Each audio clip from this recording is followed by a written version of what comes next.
Chapter 4 Sai Satcharitra. In this chapter, Mission of the Saints, Shirdi a Holy Tirth, Personality of Sai Baba, Dictum of Golibua, Appearance of Vitala, Ksheerasagar story, Daskanisvat in Prayag, Immaculate Conception of Sai Baba and his first advent in Shirdi, and we'll also discuss about three Vadas. In the last chapter, I described the circumstances which led me to write Sai Satcharitra. Let me now describe the first advent of Sai Baba in Shirdi. Mission of the Saints. Lord Krishna says in Bhagavad Gita, chapter 4, that whenever there is a decay of dharma, righteousness, and an ascendancy of unrighteousness, I manifest myself for the protection of virtuous and the destruction of the vicious, and for the establishment of righteousness. I manifest age after age. This is the mission of the Lord and the sages and saints who are his representatives and who appear at appropriate times and work in their own way to fulfill that mission.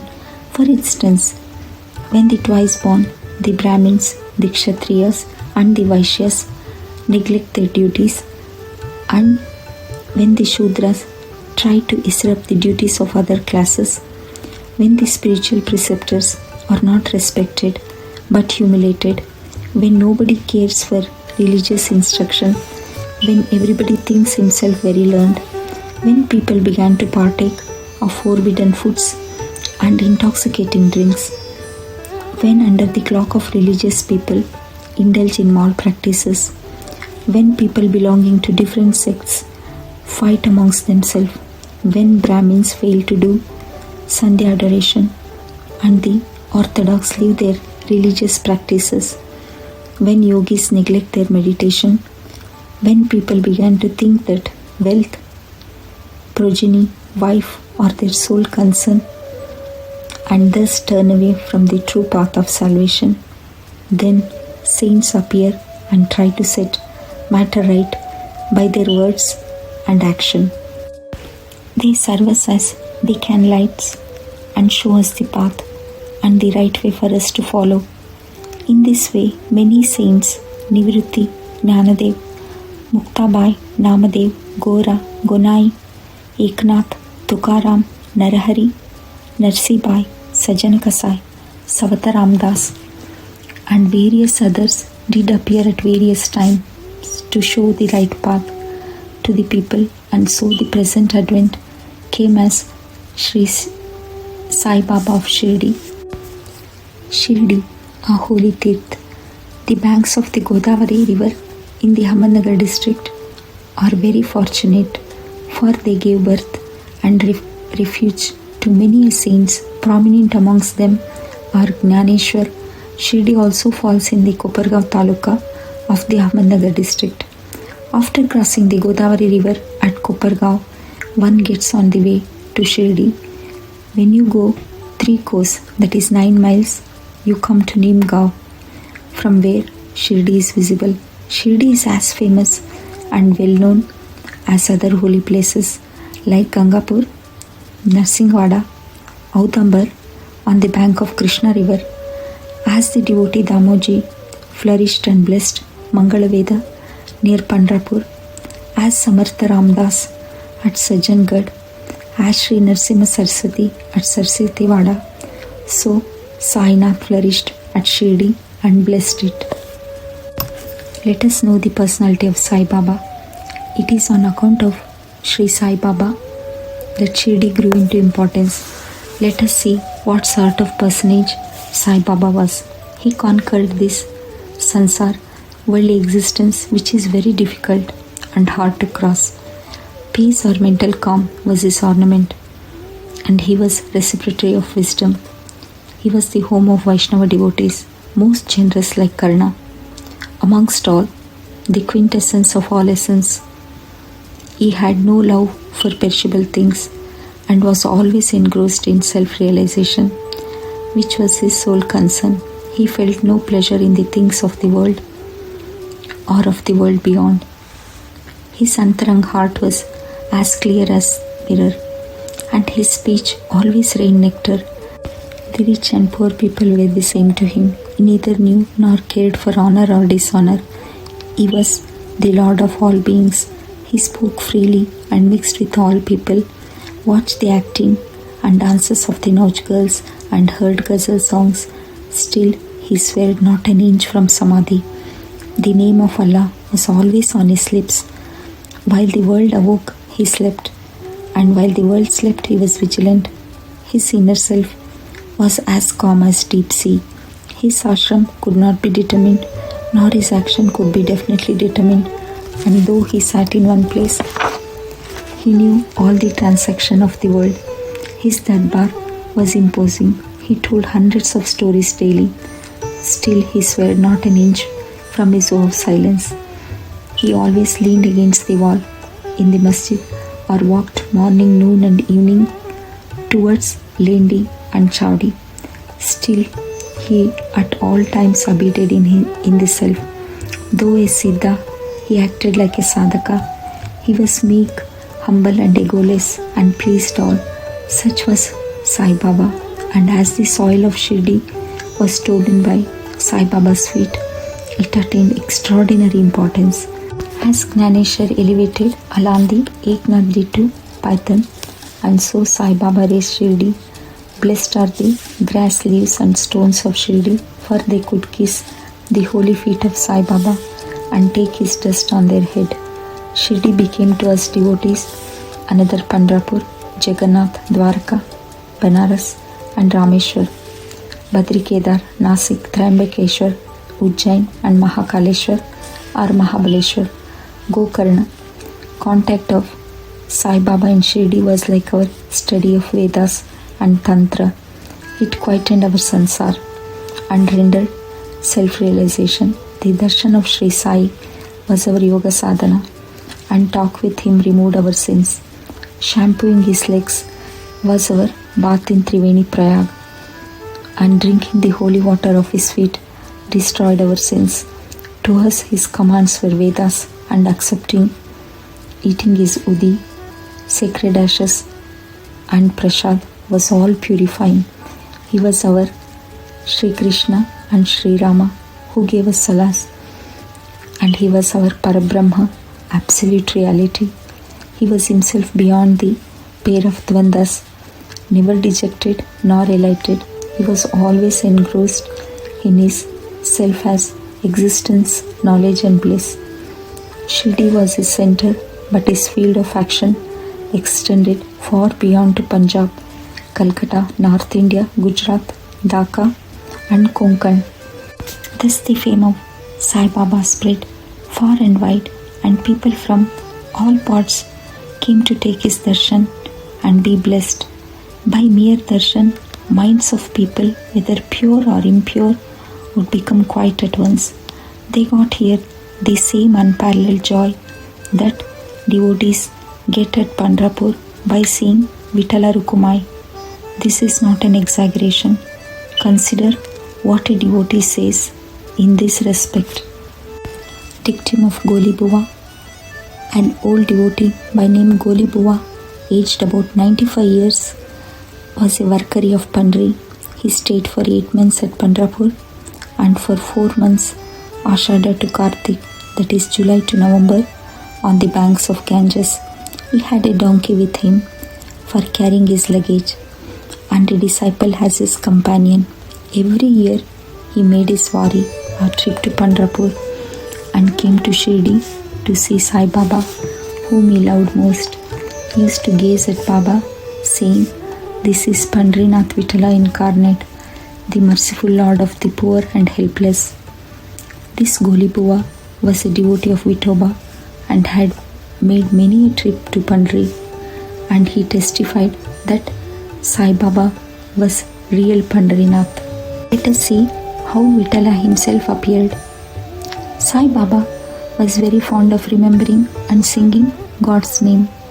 He always uttered Allah Malik, and in his presence made others sing God's name continuously day and night for all 7 days of the week. This is called Nama Sapta. Once He asked Daskanu Maharaj to do the Namasapta. He replied that he would do it provided he was assured that Vitala would appear at the end of the seventh day. Then Baba, placing his hand on his chest, assured him that certainly Vitala would appear, but for that the devotee must be earnest and devout. The Dhanakpuri, Thakur of Thakurnath, the Pandri of Vitala, the Dwaraka of Ranchod, Krishna is here in Shirdi. One need not go far out to see Dwaraka. Will Vitala come here from some outside place? He is here only. When a devotee is bursting with love and devotion, Vitala will manifest himself here in Shirdi. After the Sapta was over, Vitala did manifest himself in the following manner. Kaka Sahib Dikshit was as usual sitting in meditation after his bath. He saw Vitala in a vision. When he went at noon for Baba's darshan, Baba asked him point blank, "Did Vitala Patel come? Did you see him? He is very tall fellow. Catch him firmly. Otherwise, he'll escape if you are even a little inattentive." This happened in the morning, and at noon there was another Vitala vision. A hawker came there for selling 25 or 30 pictures of Vitoba. This picture exactly tallied with the figure that had appeared in Kaka Sahib vision. On seeing this and remembering Baba's word, Kaka Sahib Dikshit was much surprised and delighted. He bought one picture of Vitoba and placed it in his shrine for worship. Let us hear the story of Bhagwantrao Ksheerasagar. How fond was Baba for Vitala worship was illustrated in Bhagwantrao Ksheerasagar's story. The father of Bhagwantrao was a devotee of Vitoba and used to make varis to Pandharpur. He also had an image of Vitoba at home, which he worshipped. After his death, son stopped everything, the vari, the worship and Shraddha ceremony. When Bhagwantrao came to Shirdi, Baba, on remembering his father, at once said, "His father was my friend, so I dragged him here. He never offered Naivedya, and so he starved Vitala and me, so I brought him here. I shall remonstrate him now and set him to worship." Daskanu's bath in Prayag. The Hindus think that a bath in the holy Tirth of Prayag, where the Ganga and Yamuna meet, is very meritorious, and thousands of pilgrims go there periodically to have the sacred bath there. Once Daskanu thought that he should go to Prayag for a bath and came to Baba to get his permission for doing so. Baba replied to him, "It is not necessary to go so far. Our Prayag is here, believe me." Then, wonder of wonders, when Daskanu placed his head on Baba's feet, out flowed streams of Ganga and Yamuna water from both the toes of Baba. Seeing this miracle, Daskanu was overwhelmed with feeling of love and adoration, and tears filled his eyes. Inwardly he felt inspired, and his speech burst forth into a song in praise of Baba and his Leelas. Immaculate Conception of Sai Baba and his first advent in Shirdi. Nobody knew the parents' birth or birthplace of Sai Baba. Many inquiries were made, many questions were put to Baba and others regarding this, but no satisfactory answer or information has yet been obtained. Practically, we know nothing about this matter. Namadev and Kabir were not born like ordinary mortals. They were found as infants in mother of pearls. Namadev being found on the bank of Brahmati river by Gonai, and Kabir on the bank of Bhagirathi river by Thamal. Similar was the case with Sai Baba. He first manifested himself as a young lad of 16 years under a neem tree in Shirdi for the sake of bhaktas. Even then, he seemed to be full of knowledge of Brahma. He had no desire for worldly object, even in dreams. He kicked out Maya, and Mukti was serving at his feet. One old woman of Shirdi, mother of Nana Chopdar, described him thus: "This young lad, fair, smart, and very handsome, was first seen under the neem tree, seated in an asan. The people of the village was wonderstruck to see such a young lad practicing hard penance, not minding heat and cold. By day he associated with none, by night he was afraid of nobody. People were wondering and asking when this young chap had turned up. His form and features were so beautiful that a mere look endeared him to all. He went to nobody's door, always sat near the neem tree. Outwardly he looked very young, but by his action he was really a great soul. He was the embodiment of dispassion and was an enigma to all. One day it so happened that God Kandoba possessed the body of some devotee, and people began to ask him, 'Deva, you please inquire what blessed father's son is this lad, and when did he come?' God Kandoba asked them to bring a pick and axe and dig it in a particular place. When it was dug, bricks were found underneath a flat stone. When the stone was removed, a corridor was seen in which 4 lights were burning. The corridor led to a cellar where cow moat shaped structure, wooden boards, rosaries were seen. Kandoba said, 'This lad practiced penance here for 12 years. Then the people began to question the lad about this. He put them off by telling them that this was his Guru's place, his holy Vatan, and requested them to guard this well. The people then closed the corridor as before. As Ashwatha and Audamba trees are held sacred, Baba regarded this neem tree equally sacred and loved it most.